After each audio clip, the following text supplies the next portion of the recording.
the Woodstock 99 doc to me is another bit of this like trend I'm seeing now of doing woke revisionism of the late 90s, early aughts, much like we're doing with like Britney and the way that like culture was back then. And it's this very because that was really the last point. Like the 90s was the original sort of culture war, and then we came at the other end of it in the early aughts with like Limp Bizkit and Eminem and this Kid Rock, South Park, Korn. You know, there was this period of kind of like backlash against the policing of the original culture wars. And now that we're cycling back through it, we're looking back at these things from that era and making them problematic. Girls Gone Wild obviously is a big like that was the most interesting part of the doc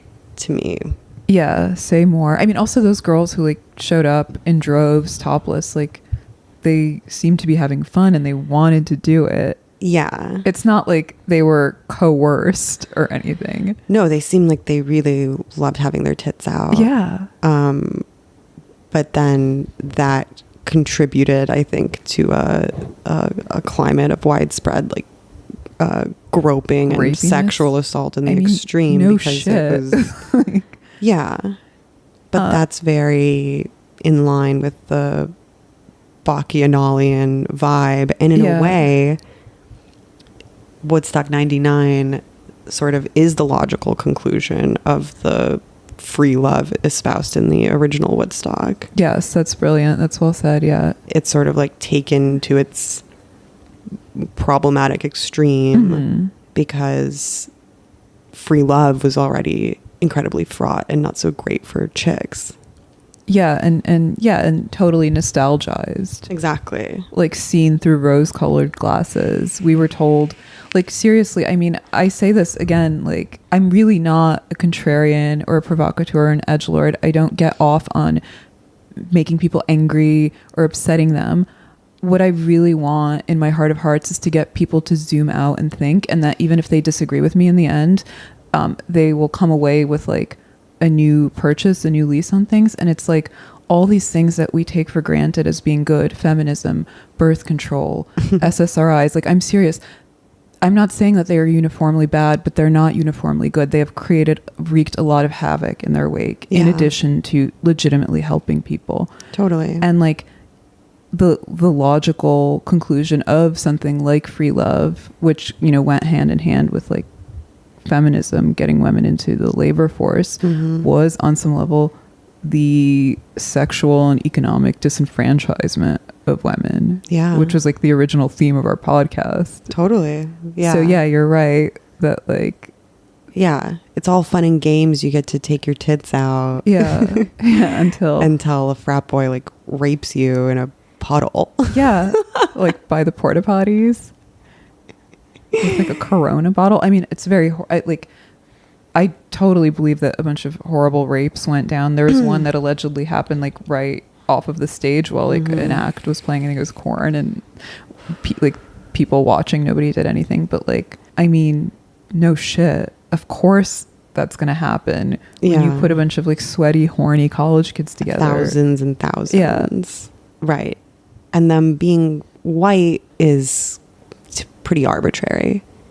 I think it would happen. I think if you did it with black people, with Hispanic people, like if you like a Freaknik style situation, but just maybe not Asians. Though I'm kidding. I saw a chart that in the American South, Asians are way more vaccinated than whites, and then Hispanics, and then blacks. Interesting. I wonder why.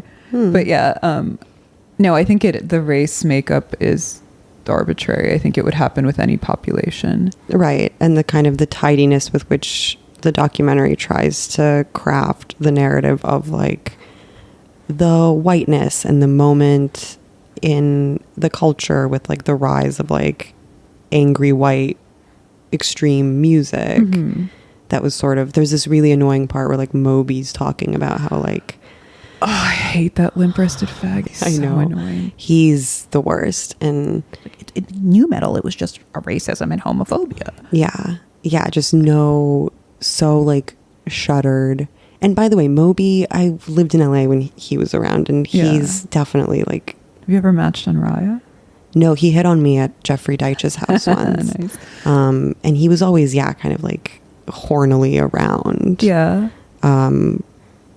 If he if he hasn't raped someone, it's probably just a consequence of like a lack of brute strength. Yeah.